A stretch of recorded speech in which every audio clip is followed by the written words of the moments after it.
Saudara, tadi seperti yang sudah disebutkan, ada sejumlah tamu undangan yang hadir dan juga Menteri Kabinet Indonesia Maju. Ada Thomas Djiwandono, Wakil Menteri Keuangan, kemudian juga ada Darmawan Prasojo, Direktur Utama PT PLN, dan juga tadi ada Supratman Andi Aktas, Menteri Hukum yang juga sudah tiba di Istana Kepresidenan Jakarta. Selain itu, yang tadi juga disebutkan menjadi beberapa nama yang masuk dalam bursa kepemimpinan Danantara seperti Rosan Roslani juga sudah tiba, sudah hadir di Istana Kepresidenan Jakarta, serta tadi disebutkan juga ada Pandu Syahrir.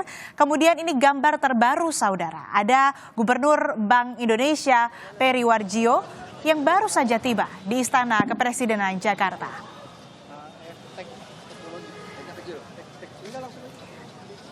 Dan untuk mendalami dan juga membahas lebih dalam soal Badan Pengelola Investasi Danantara yang akan diluncurkan oleh Presiden jam 10 kalau sesuai jadwal. Saya akan membahas bersama dengan Direktur Next Indonesia Center, Bapak Heri Gunawan yang sudah bergabung bersama saya di studio Kompas TV. Selamat pagi Pak Heri, apa kabar? Baik, selamat pagi Mbak Aci. Ya Pak, ini kan publik belum tahu begitu ya, sebagian besar belum tahu apa sih sebetulnya beda antara BPI Danantara dengan Kementerian BUMN, walaupun dua-duanya sama-sama punya tugas atau punya tanggung jawab langsung ke Presiden. Ini kalau yang umum tuh sepak bola lah ya. Kita kalau lihat bola ini, Danantara Kementerian BUMN itu seperti FIFA yang membuat regulasi, dia juga seperti wasit ketika pertandingan itu berjalan.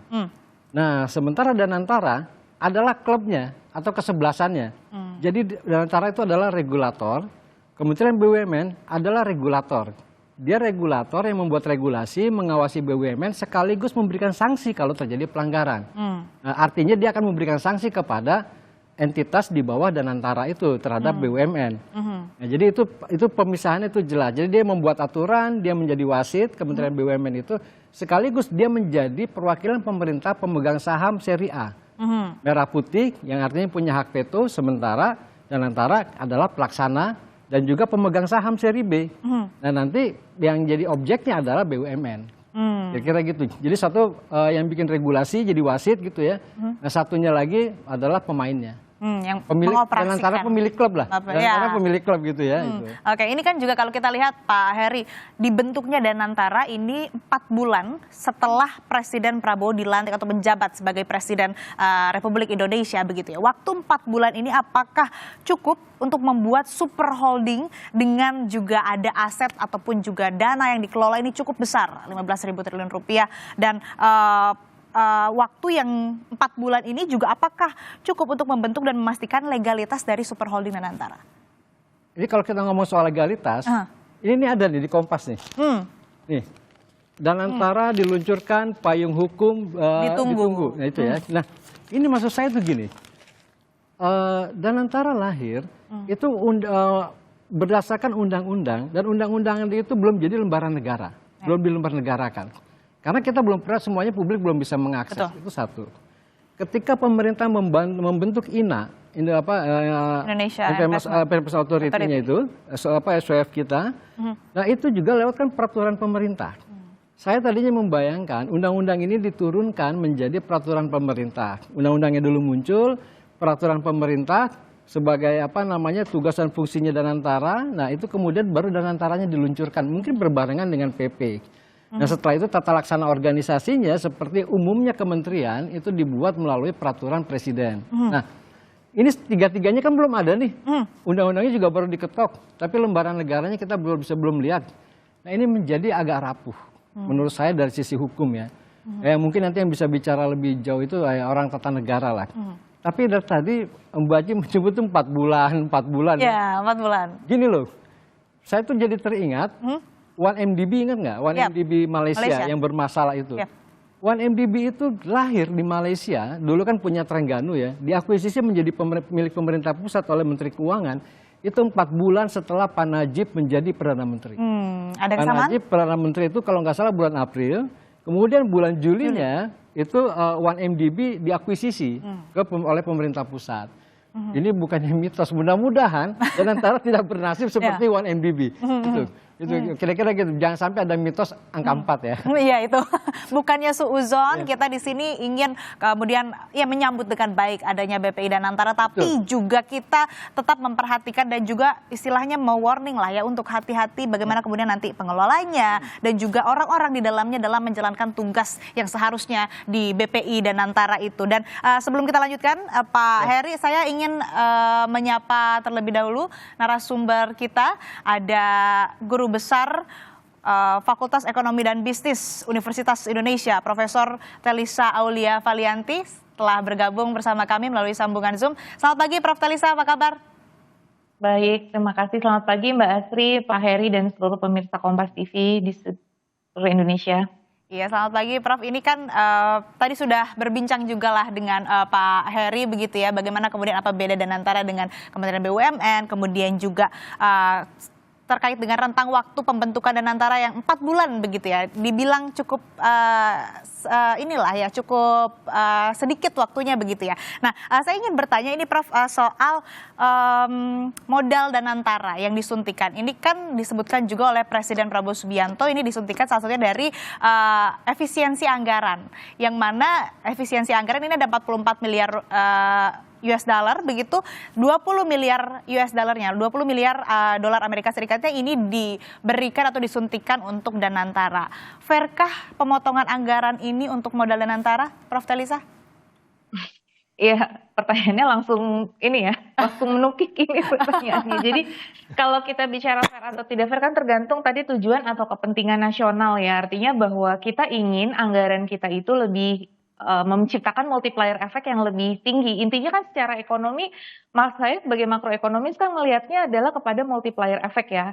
Selama itu nanti kemudian lebih bisa meningkatkan pertumbuhan ekonomi, lebih bisa menurunkan kemiskinan, lebih bisa bermanfaat untuk rakyat, ya itu sebetulnya fair-fair saja apabila itu bisa dipenuhi ya. Artinya bahwa namanya realokasi anggaran dari pos A ke pos B. Nah, kita harap pos B yang baru ini misalkan lebih baik daripada pos A yang sebelumnya. Jadi selama konsep itu terpenuhi sebetulnya tidak apa-apa, karena memang fungsi dari anggaran negara itu kan ada 3 ya, alokasi, distribusi ya, dan stabilisasi. Nah, apabila memang untuk memenuhi ketiga hal ini, ya itu tidak apa-apa dan lebih baik gitu. Apabila yang tadi ya kan kita mau memotong lemak nih, lemak ini kurang bermanfaat, lemak ini menimbulkan dampak negatif. Nah, lemaknya ini mau kita translate jadi protein misalkan tadi. Kalau Pak Heri tadi analoginya dengan bola. Nah, kalau saya tadi antara lemak mau menjadi lemak ini dibakar jadi sesuatu yang lebih bagus gitu kan. Nah, kita lebih sehat supaya fiskal kita lebih sehat juga, makroekonomi kita juga lebih sehat. Jadi selama itu terpenuhi ya sebetulnya itu tidak masalah ya. Tapi pertanyaannya kan bagaimana ini bisa terpenuhi gitu kan. Asumsi ini bahwa ini bisa lebih baik realokasi anggaran ini gitu. Karena walau bagaimanapun kan suatu lembaga baru memang pasti butuh permodalan awal ya kan. Nah, modal awal dari efisiensi anggaran ya why not juga selama itu memang akan menciptakan hal yang lebih baik atau lebih positif untuk bangsa ini.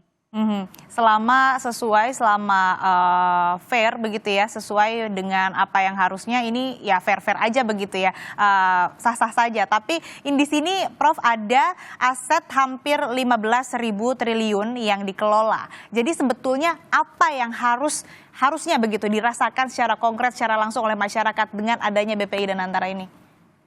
Ya, mungkin kita juga perlu hati-hati ya dalam menerjemahkan, karena 15.000 triliun itu kan aset dari BUMN-BUMN yang terlibat menjadi anggota dari super holding ini ya. Bukan berarti nanti pembiayaannya bisa semua 15 triliun ini digunakan untuk memodali atau berinvestasi kepada sektor-sektor tadi ya. Ini kan aset.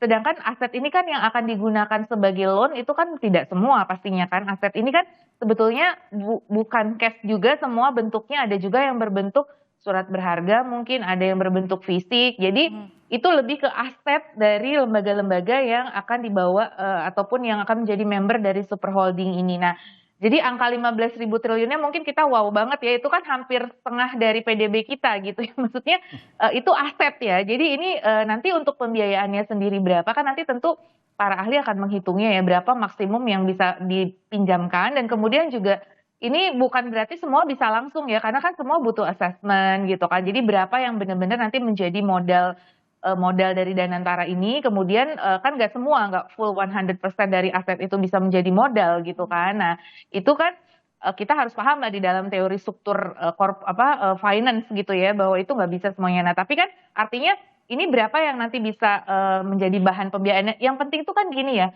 masyarakat di sektor real itu bisa lebih mudah nanti mendapatkan dana. Selama ini misalkan contoh, sektor industri manufaktur, kan ada perbankan yang selama ini melakukan pembiayaan. Nah, manufaktur itu kurang bisa masuk ke dalam sistem perbankan karena manufaktur itu misalkan turnover-nya tidak secepat perdagangan. Makanya bankers itu lebih suka membiayai perdagangan yang turnover-nya cepat.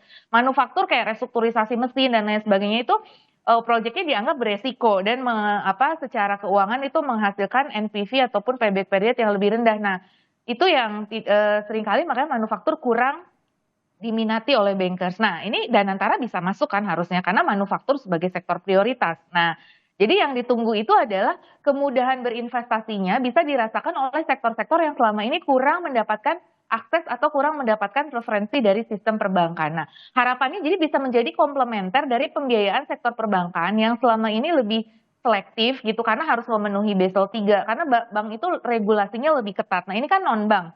Danantara ini kan berarti non-bank. Nah, non-bank biasanya ada lebih kemudahan untuk melakukan assessment terhadap kredit dan resikonya, tapi tetap ya memperhatikan prudential gitu kan. Tapi istilahnya ini harapannya bisa menjadi pilihan buat sektor real supaya bisa dibiayai gitu oleh keberadaan Danantara. Jadi harapannya ini bisa memberikan dia dengan aset yang besar tadi ya bisa memberikan pembiayaan juga kepada sektor-sektor yang selama ini kurang mendapatkan itu perhatian atau preferensi dari bankers karena berbagai ceritanya entah jangka panjangnya, mismatch asset liabilities-nya dan lain sebagainya dengan profil resiko yang mungkin tidak sesuai dengan risk appetite dari perbankan misalkan seperti itu. Jadi memang ini harapannya intinya sih Danantara ini harapan dari pelaku seharusnya bisa menjadi sumber pembiayaan alternatif bagi sektor real itu untuk dunia usaha harusnya. Yeah. Artinya harapannya manfaat dari BPI Danantara ini bisa untuk membiayai sektor-sektor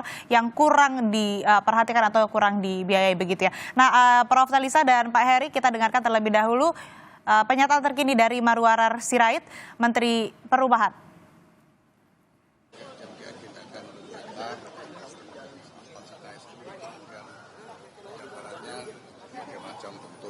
Langkah dan semuanya kan jelas secara eksplisit dinyatakan untuk Baik.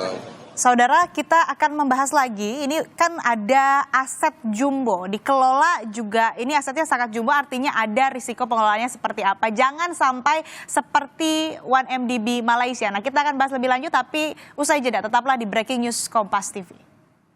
Anda kembali menyaksikan Breaking News Kompas TV terkait dengan peluncuran Badan Pengelola Investasi Danantara yang akan dilakukan oleh Presiden Prabowo Subianto. Hari ini rencananya pukul 10 di Istana Kepresidenan Jakarta. Sejumlah tamu undangan sudah hadir.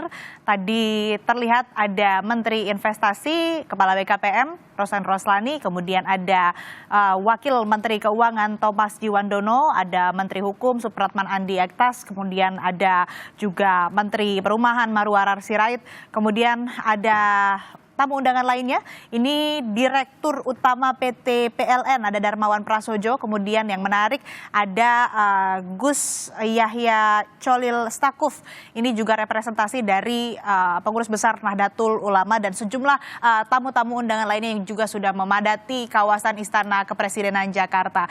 Nah, kita akan kembali lanjutkan perbincangan bersama dengan Pak Heri Gunawan dan juga Prof. Talisa.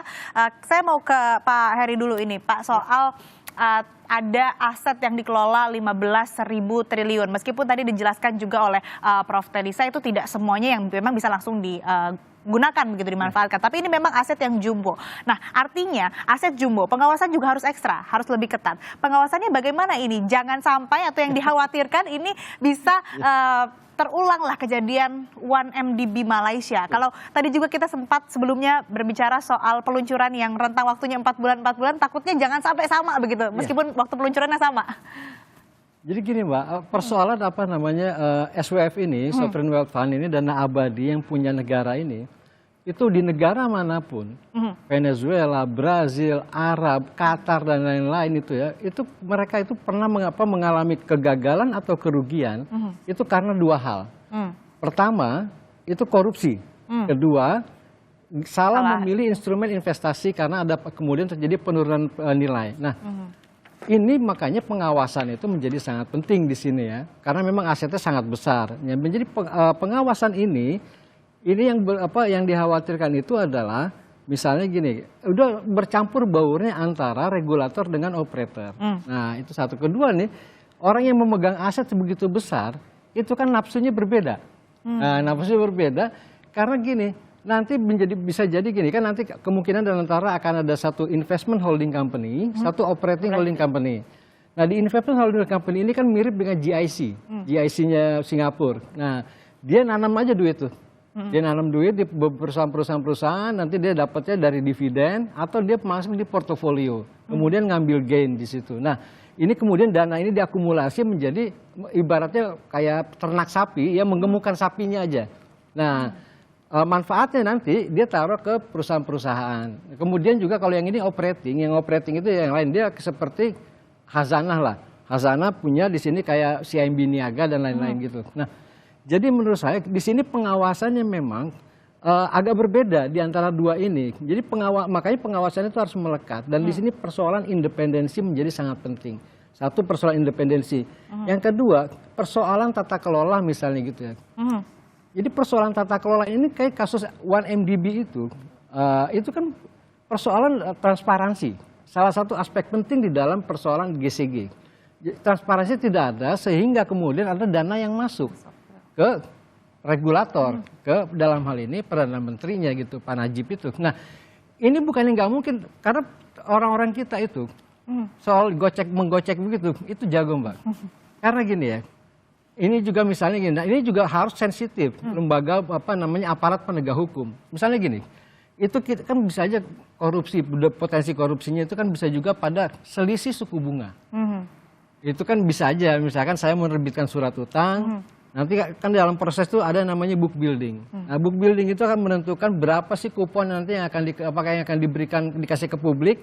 Nah, sebelum kupon itu muncul, itu bunganya berapa? Kan ada negosiasi dengan calon pembeli. Nah, itu kan di situ bisa kita cincai. Bahkan di perusahaan yang berelasi dengan plat merah, itu pernah terjadi persoalan selisih bunga pinjaman ini. Misalnya gini, Danantara ini misalnya ya, Danantara nggak perlu duit. Tapi saya dekati karena saya kenal baik dengan Pak Padu misalnya. Udah bos, mau nggak ada yang bisa ngasih utang nih. Bunganya katanya sebenarnya bunga pasar karena dolar misalnya 4%. Tapi you bayar 5% lah. Yang 1% ya sudahlah kita redistribusi aja. Kan itu bisa terjadi. Ya? Itu pernah terjadi di Indonesia. Memang tidak banyak terungkap ya. Yang kayak gitu pernah terjadi di perusahaan yang berelasi dengan plat merah. Nah, ini jangan sampai kayak gini. Makanya pengawasannya betul. Nah, dalam pengawasan itu ada kan di dalam manajemen risiko itu dikenal dengan istilahnya 4 eyes. Jadi ada 4 mata. Keputusan tidak boleh dibuat oleh 2 mata. Oleh 1 orang atau 1 ruangan. Harus ada 2 orang minimum atau 2 ruangan. Sehingga nanti ada balancing di situ. Nah, kira-kira begitu. Nah, ini bagian dari proses pengawasan karena memang asetnya begitu besar. Siapapun yang mengelola pasti ada rasa tergiur. Nah, itulah bagaimana dia menjaga keimanannya. Iya, itu memang yang perlu diwaspadai, harus pasang mata begitu ya. Pasang mata gitu. Jadi dia menjaga profesionalismenya dia itu seperti apa, komitmennya dia seperti apa. Ya, artinya memang ini perlu pengawasan yang tadi kalau dibilang sama Pak Heri, ini pembuatan keputusan tidak bisa hanya 2 mata, harus 4 mata. Kita juga harus pasang mata untuk mengawasi bagaimana kemudian operasional maupun juga investment yang dilakukan oleh BPI dan Antara itu sendiri. Masih bicara soal pengawasan, saya mau ke Prof. Telisa. Prof, ada juga nama-nama yang nantinya akan menjadi Dewan Pengawas. Kalau berdasarkan informasi yang kami dapatkan, Dewan Pengawas ini akan dikepalai oleh Menteri BUMN, Erick Thohir. Kemudian juga nanti anggotanya ada dari perwakilan Kementerian Keuangan ataupun sosok atau pejabat yang nantinya akan ditunjuk oleh Presiden Prabowo Subianto. Nah, ini seperti apa Anda melihat ya, Prof. Telisa? Ya, tentu tadi banyak sudah disampaikan oleh Pak Heri dan banyak sekali ya diskusi mengenai ini terkait dengan penerapan good corporate governance ataupun good public governance ya. Jadi memang tata kelola dan transparansi itu adalah kunci sukses dari suatu lembaga seperti Danantara ini. Jadi memang kalau saya kan based on research ya. Jadi beberapa literatur studi mengenai keberhasilan ini kan semacam sovereign wealth fund ya, semacam SWF. Jadi beberapa keberhasilan SWF itu kuncinya adalah di GCG-nya itu atau di corporate governance atau di good public governance. Jadi dan juga di transparansi. Jadi SWF yang bagus, yang berkembang dan sehat itu tentunya yang corporate governance atau governance-nya ya, baik corporate ataupun publiknya itu memenuhi standar yang baik itu secara teori ya. Nah, kemudian juga kalau saya tuh untuk pengawas ini juga ingat kepada yang namanya dulu pernah ada kasus BLBI ya, kita tahu. Nah, di mana itu lewat perbankan. Ini kan lewat non bank ya, tapi kan kita harus paralelisme ya, maksudnya melihat kepada benchmark di perbankan sendiri. Jadi dulu di perbankan sendiri ada penyalahgunaan yang disebut dulu kasus KLBI dan BLBI begitu yang menjadi skandal di negeri Indonesia juga ya. Nah, kita mudah-mudahan belajar dari itu, mudah-mudahan ini walaupun berbeda bentuknya, tadi kan kalau di Malaysia 1MDB itu ya yang menjadi contoh gitu bahwa itu bisa terjadi penyimpangan. Tapi kita berharap dengan optimisme kita tidak seperti itu tadi dengan kerangka pengawasan yang baik. Nah, berharap sih di Dewan Pengawas itu selain kementerian itu juga dilibatkan sektor keuangan kalau menurut saya. Jadi pengawas-pengawas dari sektor keuangan ini juga harus terlibat. Karena walau bagaimanapun ini akan mempengaruhi financial system stability secara keseluruhan karena ini kan nanti dana-dana pemerintah ini kan semuanya juga ditaruhnya di perbankan, jangan lupa. Nah, nanti kalau ada penyimpangan-penyimpangan, ini akan mempengaruhi ke sektor keuangan atau perbankan itu sendiri.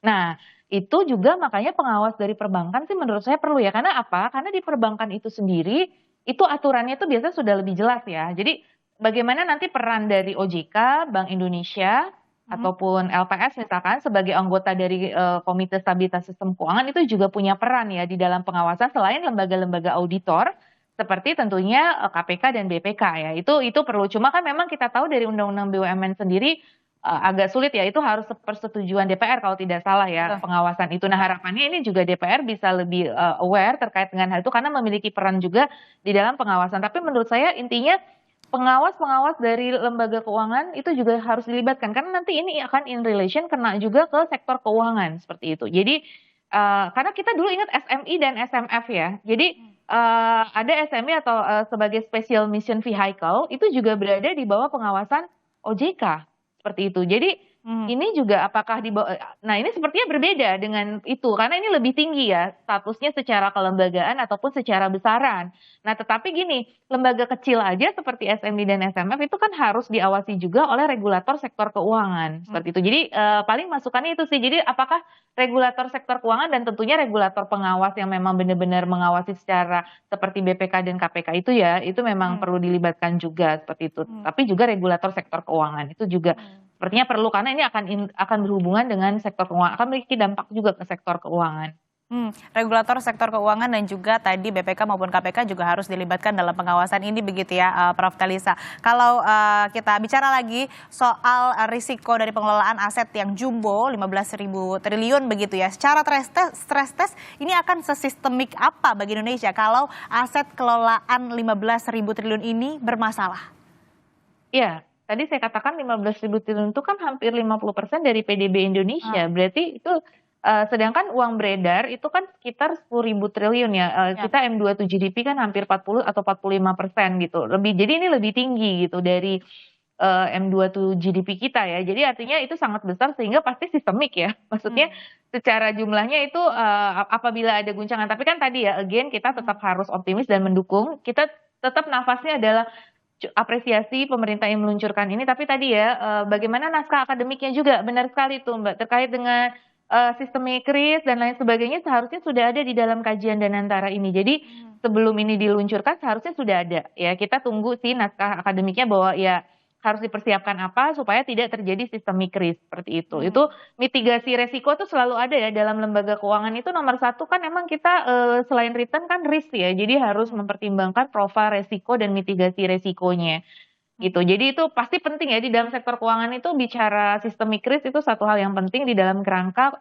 stabilitas sistem keuangan secara keseluruhan seperti itu. Memang benar ini akan berdampak positif tapi tadi risknya juga ada ya itu tadi makanya betul-betul harus dikelola dengan baik. Jadi kita harapannya tentu ekspektasi dari kita sebagai akademisi ya, terutama saya dari sisi pribadi sebagai akademisi mengharapkan itu tadi ya pengawasan yang sangat baik seperti itu, dan juga itu menghindari sistemik risk ini. Mitigasinya tentu harus ada karena tadi berkaitan dengan aset yang cukup besar seperti itu. Oke, itu soal pengawasan pengelolaan aset Jumbo. Saya ingin beralih membahas soal bursa kepemimpinan BPI Danantara. Sudah ada nama-nama yang beredar, mulai dari nanti kepala Danantaranya ini akan diketuai atau diemban atau ditunggangi oleh Rosan Roslani yang saat ini juga menjabat sebagai Menteri Investasi Kepala BKPM. Kemudian di Direksi Super Holding, Super Investmentnya ini ada Pandu Syahrir. Kemudian di holding operasionalnya ada Doni Oskaria. Nama-nama ini Pak Heri, apakah ini cukup kuat untuk menarik investor atau cukup menarik untuk market? Memang betul begini ya, terkait dengan orang-orang ya. Ya. Ini para investor itu selain dia memperhatikan ketika misalnya dia ingin bermitra, katakanlah joint venture, atau dia ingin belanja. Pak Heri, mohon maaf kita harus jeda sejenak, sempat terpotong juga Pak Heri nama-nama tersebut, mungkin boleh dilanjutkan? Ya, kalau kita bicara orang, ini kan isu terakhir yang beredar itu, Pak Mulyaman yang sekarang sudah dilantik sebagai Kepala BPI Danantara, itu ditaruh ke atas sebagai anggota Dewan Pengawas. Posisinya katanya mau digantikan dengan Pak Rosan. Pak Rosan turun pangkat nih sebagai di lembaga publik ya, badan publik. Dia dari Menteri Investasi kemudian turun menjadi Kepala Badan. Walaupun badannya setingkat Menteri gitu ya. Jadi tetap pakai mobil RI sekian-sekian gitu ya. Nah, kemudian dari sini nanti akan ada misalnya ada investment holding company gitu ya. Nah, itu yang akan dipegang oleh Pak Pandu Syahrir, kemudian ada Doni Oskaria seperti tadi sudah itu kan yang sudah ramai ya.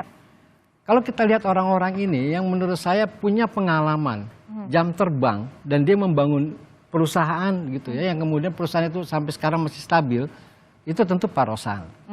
Nah, dia sudah matang lah dengan di situ ya. Dan Pak Rosan itu jangan lupa dia punya keahlian yang lain, itu playmaker. Dulu dia mendukung Pak Arsyad Rashid jadi Ketua Umum Kadin. Nah, kemudian dia juga ikut bantu Anin, kemudian menggulingkan Arsyad Rashid. Ya, ini yang menarik. Ya, dia playmaker yang baik gitu ya. Playmaker yang baik itu karena semuanya kemudian berteman kan. Nah, itu satu. Kalau Pak Pandu Syahrir itu kan kita tahu beliau ini begitu datang ke Indonesia, ini kemudian ada di dalam perusahaan pamannya, didirikan pamannya Pak Luhut. Itu adalah Toba yang nama lengkapnya TBS Energy. Tapi di Toba ini ada yang menarik loh. Ini kita bukannya coba cocokologi bukan ya, tapi tetap semuanya harus berelasi ya. Di Toba ini itu yang dipimpin oleh saya lupa nama lengkapnya, Jordan itu. Ada 2 orang links Asia. Ini yang ada di sini. Satu dirutnya, karena Pak Pandu itu adalah wakil dirut, sama satunya lagi komisaris, Pak Tamimi. Nah, 2 orang ini berasal dari links Asia. Itu perusahaan yang pengelola dana investasi di Singapura. Di links Asia ini ada salah seorang dari keluarga yang sangat prominent. Itu yang namanya Rizal Rishad. Dia adalah anaknya Pak Ibrahim Rishad. Pak Ibrahim Rishad ini adalah kalau orang pada anak ABG sekarang nggak tahu ya, itu adalah Gang of Four. Jadi ada 4 konglomerat terkemuka di Indonesia pada masanya zaman Orde Baru, Pak Lim Sulyong, Juhar Sutanto, Ibrahim Rishad, Sudwi Katmono. Nah, anaknya Pak Ibrahim Rishad di sini. Saya nggak tahu apakah kemudian ada dana Ibrahim Rishad, saya nggak tahu di dalam TBS Energi atau yang lain-lain. Kalau Pak Doni ini, jadi tadi kalau nggak salah ada ini ya, Pak CT datang ya? Datang. Mungkin Pak CT ingin menyaksikan eksekutifnya dilantik. Pak Doni ini kan besar dari Citicorp. Dia besar dari Citicorp, kemudian mewakili Citicorp sebagai pemegang saham di Garuda. Nah, dia masuk dari sebagai komisaris, kemudian sebagai direksi. Nah, kemudian setelah itu Pak Doni melesat pindah ke Injurni dan lain-lain gitu ya. Sampai kemudian jadi wakil menteri dan kabarnya sekarang dia akan menjadi megang operating holding di bawah Danantara untuk operating holding milik Danantara. Nah, jadi gini, yang ingin saya sampaikan, semua orang-orang ini berelasi dengan perusahaan, dengan bisnis. Yang ini bisa jadi mitra dari Danantara. Makanya pengawasannya tadi itu lagi-lagi menjadi sangat penting. Jangan sampai mohon maaf misalnya gitu ya, tiba-tiba Pak Pandu itu misalkan dia jadi ya sebagai operating investment company itu dia hanya investnya itu pada surat berharga yang related dengan Links Asia misalnya. Kemudian juga nanti kerjasamanya kebanyakan sama kalau dipegang oleh ini nanti Telkom banyak kerjasamanya misalnya loh ya dengan industri perusahaan televisinya milik Pak CT misalnya kayak gitu-gitu. Nah ini makanya di sini penting pengawasan karena ini berelasi dan ini ada konflik of interest itu yang kita khawatirkan. Semoga ini semuanya tidak terjadi gitu ya. Dan tentu kalau memang mereka jadi diputuskan oleh presiden, tentu presiden sudah melakukan background checking lah ya. Karena kan presiden punya perangkat semua BIN dan lain-lain gitu ya. Nah tapi semoga juga mereka yang nanti yang diangkat ini juga mampu menunjukkan bahwa saya tidak memiliki konflik of interest dan dia nanti kemudian akan bekerja sesuai dengan harapan. Bagaimana Danantara itu bisa menjadi katalisator peningkatan kapasitas investasi kita atau menurunkan ibaratnya gap antara modal untuk investasi dengan realisasi investasi. Jadi antara modal dengan investasi gapnya itu bisa ditutupi oleh Danantara. Bagaimana bisa naik gitu ya. Bagaimana kemudian memastikan tidak adanya konflik of interest begitu ya? Itu yang sebenarnya kita khawatirkan. Karena gini, Pak Erik dia akan jadi ketua Dewan Pengawas. Saya tuh kasihan sama Pak Erik. Mungkin beliau tuh nggak tidur ya, capek gitu ya. Karena Pak Erik itu yang related dengan BUMN itu pegang 3 jabatan dengan 4 fungsi. Satu, Pak Erik sebagai Menteri BUMN. Menteri BUMN adalah regulator dan wakil sebagai kuasa pemegang sahamnya pemerintah. Jadi pemerintah punya saham di BUMN, kuasanya ada Menteri BUMN. Satu jabatan 2 fungsi. Pak Erik sebagai ketua Dewan Pengawas. Jadi artinya Pak Erik ada di operator. Ketiga, Pak Erik itu anggota Dewan Pengawas INA, Lembaga Pengelola Investasi kita. Jadi INA sudah dibentuk dengan peraturan pemerintah, kan ketua Dewan Pengawasnya Menteri Keuangan, anggotanya Pak Erick Thohir. Jadi Pak Erick Thohir yang related dengan BUMN itu ada 4 fungsi yang melekat pada dia. Betapa lelahnya gitu. Luar biasa ya. Iya. Banyak role. Iya, dan ini juga ada orang kalau investor orang luar akan melihat ini artinya apa? Ada risiko. Risikonya apa? Karena bercampurnya di sini antara regulator dengan operator. Jadi satu, pembuat peraturan, pengawas, kemudian pemain seperti Pak Erik ada di INA, ini kan kemudian ada dikelola oleh satu orang. Kalau di dalam undang-undang disebut bahwa Danantara akan mengambil sebagian wewenang presiden di BUMN, kalau sebagian kita asumsikan 50%, mungkin yang dipegang oleh Pak Erik 75%. Karena dia dari membuat regulasi, mengawasi, sampai menjadi pemain. Gitu. Oke, menarik ini saya ingin ke Prof. Talisa dulu, Ya, Pak Heri. ya. Saya mau bicara soal rasio investasi Indonesia yang menurun sejak tahun 2013 ini mentok sekitar 30% terhadap PDB begitu ya. Betul. Prof. Talisa ini Danantara punya tugas untuk memutus rantai ini. Kira-kira mampu atau tidak? Prof. Talisa. Ya mudah-mudahan ya, karena kan tadi dengan aset yang besar, modal yang besar, dengan ya tadi harapannya pimpinan-pimpinan yang sesuai dan memiliki networking yang sangat tinggi. Nah harapannya itu tentu bisa menginikan PR. Nah tapi gini, saya mau menyorot dulu ya, investasi kenapa stagnan? Nah karena komponen investasi kita kalau dilihat dari data PMTB itu dominan bangunan. Jadi investasi kita itu banyakkan bangunan. Nah setelah bangunan baru kedua seperti perlengkapan gitu ya, peralatan kendaraan. Nah kita tuh sangat lemah di intellectual property dan juga di cultivated biological resource. Nah harapannya nanti dengan adanya Danantara bisa mengubah landscape ini. Jadi jangan cuma investasi itu di bangunan, which mean bangunan itu kan konstruksi ya. Jadi investasi kita tuh banyak kan ya bangunan dan konstruksi gitu. Nah ini bagaimana nanti Danantara bisa mengubah ini gitu harapannya. Jadi karena kalau enggak kita akan stagnan, karena kan namanya bangunan itu kan keperluannya tidak terus-menerus meningkat ya gitu. Jadi kalau kita bicara teori pertumbuhan ekonomi, capital stock fisik itu kan nggak bisa hanya dari fisik ya, investasi itu bisa di human capital, kemudian seperti di produk kekayaan intelektual yang akan menghasilkan inovasi, kemudian di kekayaan hayati kita. Nah tadi kalau dikatakan Danantara nanti bisa invest ke energi baru terbarukan, kemudian ke sektor agriculture agar berkembang. yang apa ya, mungkin return on investment-nya tuh atau si AGR-nya juga itu masih bisa meningkat dengan pesat gitu. Cari investasi yang selama ini susah untuk dibiayai perbankan karena terbatas oleh macam-macam regulation di perbankan. Nah, masuklah ke investasi yang bisa memberikan return yang besar yang selama ini mungkin tidak dipreferensi oleh perbankan seperti itu. Nah, itu yang menurut saya PR dari Danantara supaya apa?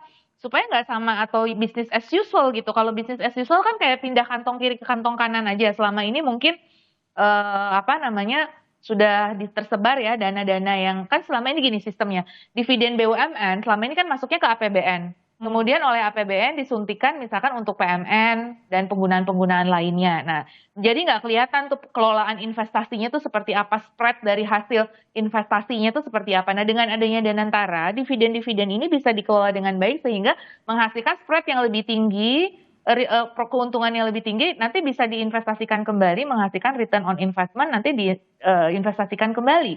Nah, akhirnya multiplier efek dari investasinya tuh lebih terlihat. Lebih berlipat, kan itu tujuan dari Danantara. Nah, ini supaya ini terjadi itu seperti apa? Nah, berarti kan dia harus masuk ke sektor-sektor yang memang memberikan ROI yang tinggi. Nah, bagaimana? Nah, selama ini yang ROI tinggi itu kebanyakan risknya juga tinggi.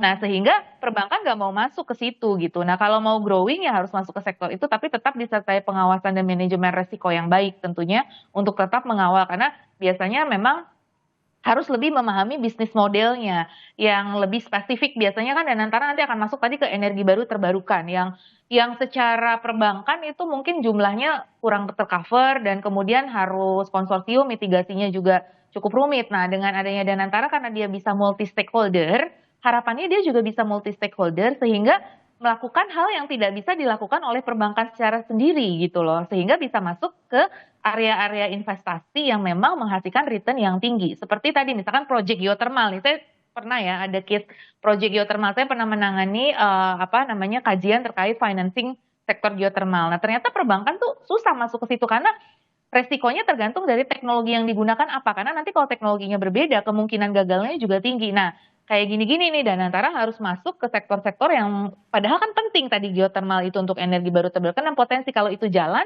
keuntungannya besar. Nah, itu tapi tadi harus memahami resiko-resikonya terus melakukan multi stakeholder engagement supaya resikonya itu turun dan di situ ada penjaminan dari pemerintah.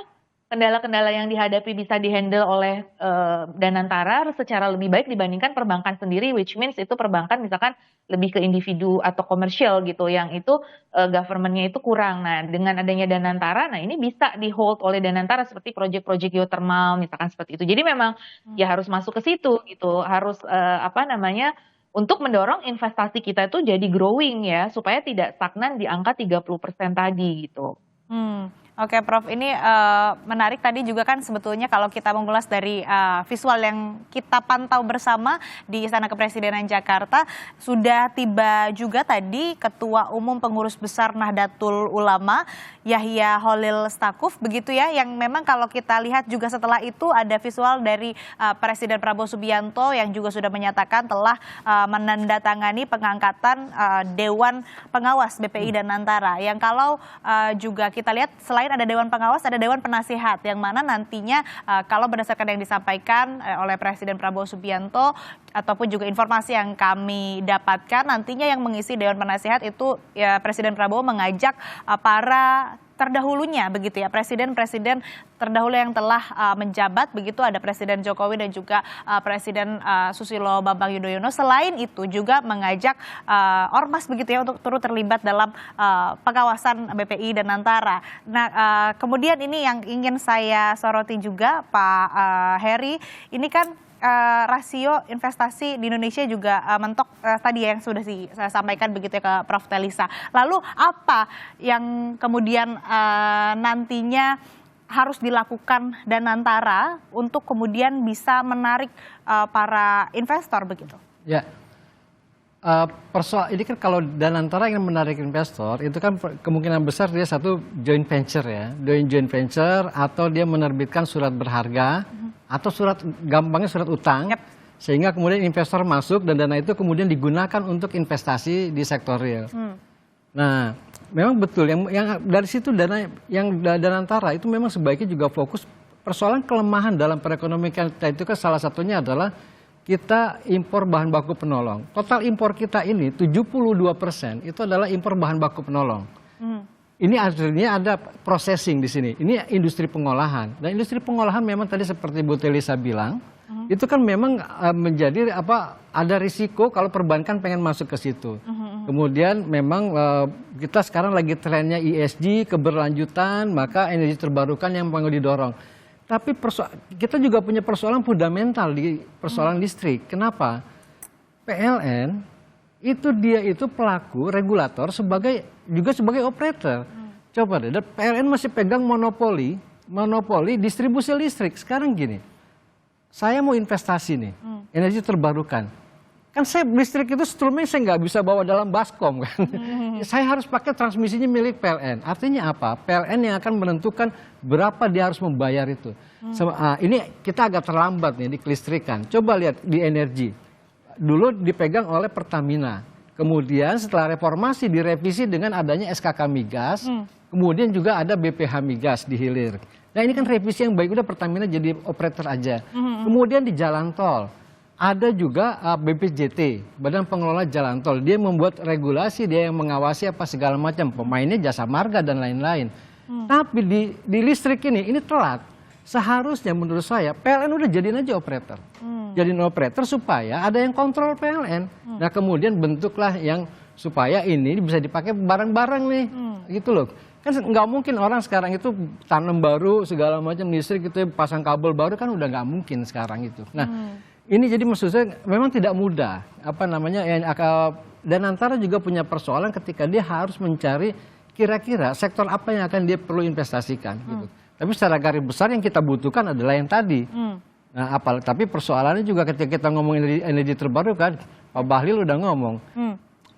Amerika aja keluar kok dari Paris Agreement katanya. Masa kita cuma anggota nggak mau pakai batu bara? Batu bara itu masih murah. Artinya apa ini? Ini kan sinyal yang disampaikan oleh regulator, oleh Menteri Energi bahwa batu bara akan tetap menjadi primadona. Alasannya murah, gitu ya. Nah itu persoalan itu. Nah, mungkin bank dengan sukarela, batu bara kita banyak, maka dia kasih pembiayaan. Nah ini yang menurut saya soal bidang usaha. Nah kemudian kalau itu terjadi seperti Mbak Ci bilang tadi, kemudian pemerintah mengajak mantan presiden, kemudian ormas ada di dalam struktur Danantara, saya kok rasanya miris dan khawatir ya. Karena sebenarnya tidak ada urgensinya mantan presiden dan ormas itu ada di dalam struktur Danantara. Ini tidak ada urgensinya menurut saya. Mau ngapain gitu loh. Ini malah berbahaya. Berbahayanya apa? DPR ini kan akan mengawasi juga Danantara. Bayangin, mohon maaf ya, bayangin misalnya kalau ada Pak SBY di situ, emang Demokrat berani mengkritik. Ada Bu Mega di situ, emang PDIP berani mengkritik. Nah, jangan sampai Danantara ini kemudian jadi alat negosiasi politik. Ya, kalau itu terjadi, bye-bye Danantara. Jadi silakan dikubur harapan terhadap Danantara. Bicara soal negosiasi politik ini menarik Pak Heri. Kalau kita lihat tadi juga sebetulnya informasi yang kami dapatkan dari tim di lapangan di Istana Kepresidenan Jakarta, Pandu Syahrir ini sudah tiba dan semeja dengan Pak Mulyaman Hadad yang mana ini saat ini kan masih menjadi kepala BPI Danantara begitu ya. Nah Pak Mulyaman kan kalau kita lihat istilahnya belum dalam tanda kutip belum bekerja begitu, tapi sudah ada nama-nama kemudian yang nantinya diisu atau disebutkan mencuat ini akan menjadi kepala Danantara begitu ya. Nah ini Pak Heri, Anda melihatnya bagaimana, belum bekerja tapi sudah diganti, apakah ada aroma drama dan negosiasi politik dan juga di balik pergantian Mulyaman Hadad ini adakah rebutan antara proksi, misal apa megang apa, wewenang apa begitu? Ya, ini barang gemuk gitu, sapi gemuk jadi itu Danantara itu yang memang banyak orang yang menginginkan karena itu potensi besar gitu. Dan kemudian apakah ada pertarungan? Saya rasa ya wajar-wajar aja kalau ada pertarungan gitu ya. Nah kemudian yang paling penting bagaimana pertarungan itu pada akhirnya itu membuat Danantara menjadi sehat. Jadi artinya pertarungan itu membuat orang akan semakin banyak yang mengawasi. Karena gini kan, ini rumor loh ya, rumornya yang terakhir itu kita dengar itu kan misalnya gini,